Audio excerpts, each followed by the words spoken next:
langsung habis ya, kadang seminggu nggak habis gitu ya. Jadi kan nggak bisa kita memperkerjakan karyawan tiap hari gitu. Ya, dari awalnya segitu, sekarang sih alhamdulillah kurang lebih ada 2 karung lah sehari, 50 kilo.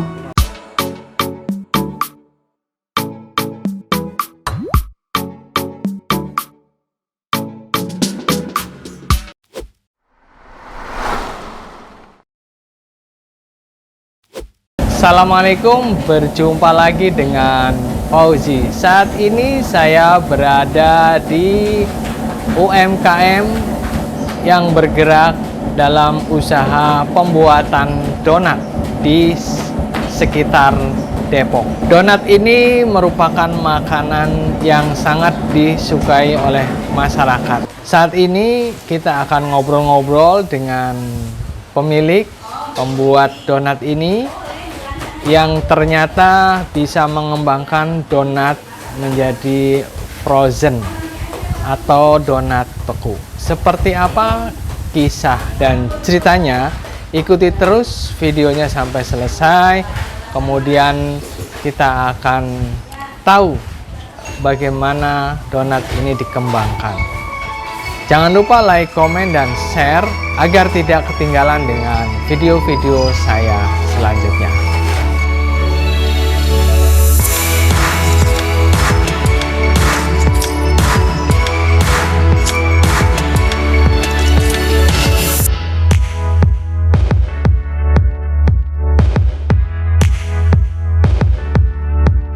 Bismillahirrahmanirrahim. Assalamualaikum warahmatullahi wabarakatuh.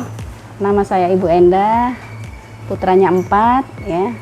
Alhamdulillah sekarang kami mempunyai usaha memproduksi donat susu frozen yang kami namakan donat susu Muna ya. Sementara nama usahanya CV Muna Food. Sebetulnya awal mula kami mempunyai usaha nggak langsung donat ya. Awalnya saya punya usaha cheese stick sayuran, punya usaha aneka coklat karakter, punya usaha keripik tempe, tempe coklat, banyak sekali sebelum akhirnya menjadi mempunyai usaha donat ini. Bakery pun pernah, snack box pun pernah gitu ya. Jadi per tahun 2017 sih alhamdulillah sudah fokus menjalankan usaha donat frozen ya. Waktu itu kenapa saya akhirnya memilih donat frozen adalah karena supaya produksinya itu teratur jadwalnya ya, tidak hari ini produksi besok libur misalnya seperti itu. Jadi supaya kami karyawan kami mempunyai jadwal kerja yang teratur dari pagi sampai sore. Akhirnya saya punya pilihan donat susu frozen tahun 2017. Waktu itu jarang atau hampir belum ada ya, mungkin baru 1-2 gitu ya donat yang difrozenkan ya. Jadi kami tidak belajar ke siapa-siapa, kita memfrozenkan donat itu juga dari cara trial and error gitu ya, coba-coba gitu ya. Bikin donat pun awalnya juga ya coba-coba ya, sering gagalnya gitu ya, tapi kami tetap coba terus ya. Sampai akhirnya saya menemukan resep donat yang pas, yang memuaskan dan enak ya, secara rasa, secara bentuk juga menarik gitu ya. Kemudian kenapa donat Muna ini menjadi seperti sekarang ya, awalnya kami diliput oleh salah satu stasiun televisi gitu ya, tahun 2018 kalau nggak salah, diliput oleh Elsinta TV di program Kisi-Kisi ya, program Kisi-Kisi. Dari situ kami mempunyai banyak sekali reseller ya, banyak reseller ya. Alhamdulillah saat ini reseller kami sudah area Jabodetabek, Serang juga, untuk daerah Purwokerto juga alhamdulillah sudah ada ya, sudah ada yang produksi juga di sana gitu ya, Purwokerto, Banjarnegara, Cilacap, Purbalingga, alhamdulillah sudah ada. Jadi sistem kami adalah sistem reseller cash and carry gitu ya, minimal 10 pack boleh mendapatkan harga reseller ya. Ya, saya sebetulnya ada 2 pilihan ya, dengan pertimbangan apa yang orang biasa makan gitu. Di Indonesia ini kan kalau nggak nasi ya rotian gitu ya. Kalau nggak bahan dasar nasi ya bahan dasar terigu. Nah, ketika saya berpikir membuat catering kayaknya terlalu berat ya. Berat dalam artian kan kalau catering kan stresnya juga tinggi gitu ya Pak ya. Skillnya juga saya belum mempunyai gitu. Nah, kalau pilihan kedua ini berbahan dasar terigu, karena terigu juga salah satu makanan pokok kedua setelah nasi. Jadi harapan kami repeat ordernya akan tinggi gitu.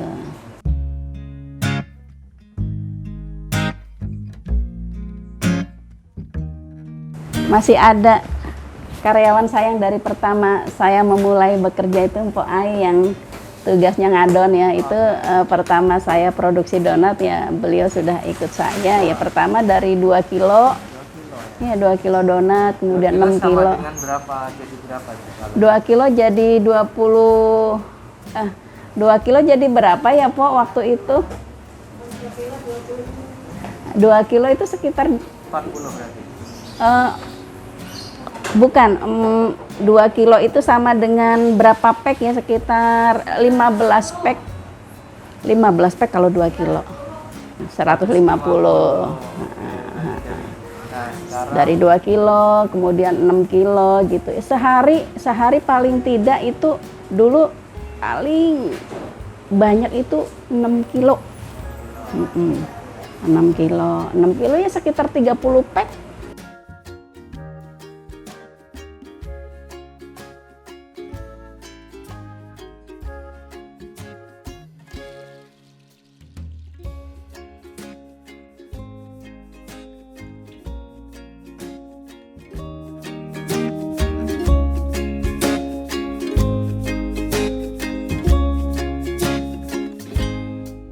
Kalau produk reject sih ya dari dulu sampai sekarang ya tetap aja ada sih. Cuman kalau untuk saat ini kan sudah lebih terminimalisir ya. Ya pernah kita salah produksi gitu ya. Artinya harusnya pakai gula, ini gulanya kelupaan nggak dimasukin gitu ya. Akhirnya donatnya kan jadi ya hambar gitu, kurang enak gitu. Atau kalau awal-awal kita produksi donat sih insya Allah kesulitannya itu mencari reseller ya, mencari penjualannya. Kalau donat itu kan sudah saya kunci SOP-nya, jadi untuk kesalahan produksi ya bisa dibilang kecil, walaupun reject sedikit, namanya homemade gitu tetap ada gitu ya. Cuman memang kendala dari awal itu masalah pemasaran ya.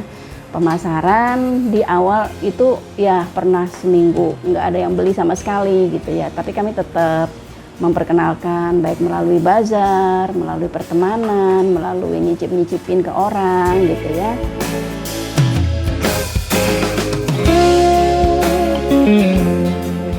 Awalnya dulu ikut-ikut bazar di balai kota gitu ya. Donat kita kasih nama, kasih label gitu ya. Tidak semua orang paham dulu namanya donat kok dibekukan gitu ya, seperti apa, mereka mungkin nggak kebayang seperti apanya gitu. Tetapi ketika dulu kami jual, di samping jualan yang masih beku juga kami jual dalam bentuk langsung makan gitu ya, satuan bijian gitu. Nah mungkin dari situ ya nggak langsung besar sih Pak, nggak langsung besar. Nah, awalnya orang merasakan, kemudian menjualkan ya, dari jualin 10 jadi 20 biji gitu ya. Membutuhkan waktu ya, yang jelas membutuhkan waktu, tapi kami tetap yakin bahwa kalau kita memang punya usaha ya melalui jalan apapun, kami sering membawa, kalau bawa oleh-oleh ya oleh-olehnya donat itu salah satu untuk teknik pemasaran juga. Kalau kegiatan-kegiatan di balai kota ya kami membawa donat yang sudah mateng ya, untuk dicicipin teman-teman gitu. Kalau ada pelatihan UKM kita bawa yang sudah mateng, dicicipin gitu. Lama-lama banyak jadi, tapi yang paling banyak kita dapatkan reseller sih ketika kami diliput program televisi itu. Bahkan sampai keluar daerah ya. luar daerah sampai ke Manado, Gorontalo gitu, banyak yang menginginkan jadi reseller. Cuman sekarang kendalanya adalah karena donat ini kemasannya masih plastik gitu kan, ketika tidak beku dia gampang, cirinya donat susu itu kan saking lembutnya itu gampang penyok gitu ya Pak ya, sehingga kami masih berpikir seperti apa pengiriman untuk keluar kota yang aman gitu, karena ketika kita ngirim, kita tumpuk sampai tempat bisa penyok. Nah, insya Allah, iya gepeng. Nanti sih solusinya ada setelah kita selesai atau keluar sertifikat MD. Ini kan kami sedang mengurus sertifikat MD ya Pak ya. Niatan kami ketika sertifikat itu keluar, kami akan ganti kemasan dengan menggunakan kemasan box. Supaya bisa menjangkau keluar daerah dengan aman. Ya, kalau saat ini sertifikatnya PIRT dan halal.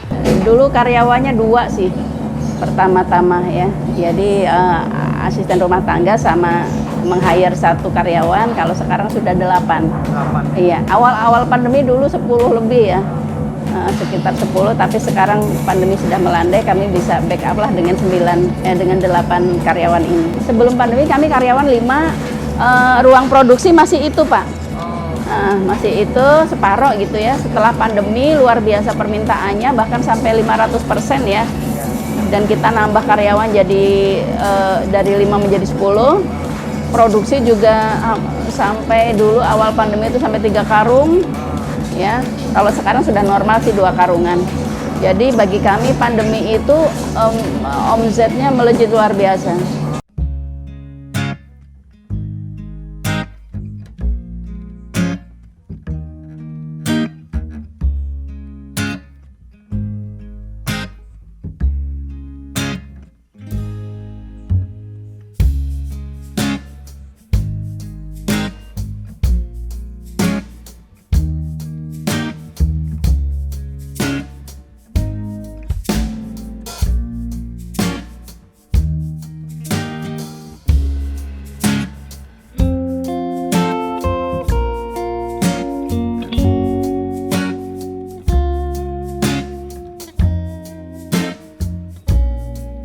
Kalau usaha bidang kuliner ini yang paling menantang itu kan masalah rasa ya Pak ya.